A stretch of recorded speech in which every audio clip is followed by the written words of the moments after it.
আজকে ডে 19 আমার মাসলমেনিয়া জার্নির। আর আজকে আমি করেছিলাম শোল্ডারের ওয়ার্কআউট। পাম্পটা দেখতেই পারছো আগের থেকে অনেক বেশি ইনসেন হয়ে গেছে। আজকের ভিডিওটা শুধু আমার জার্নির নয়, আর একটা ছোট ভাইয়ের, যার এই দুদিন বাদেই কম্পিটিশান আছে 12 তারিখে। জাস্ট তার কন্ডিশনিংটা একটু দেখো।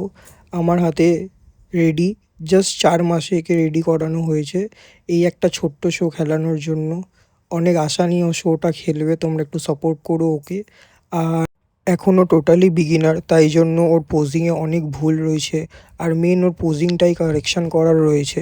আর সাইজ অনেকই ছোট, বাট ঠিক আছে, কন্ডিশনিং আসলেই অ্যাটলিস্ট স্টেজের মধ্যে কিছু না হোক টপ 5-এর মধ্যে আসতে পারবে।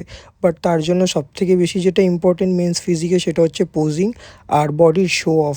সেটা যদিও করতে পারে তাহলেই হবে। আর তোমরাও যদি ট্রেনিং করতে চাও তাহলে তোমরা আমাকে অনলাইনে ডিএম করো ইনস্টাতে। That is for this one. See you in the next video. By.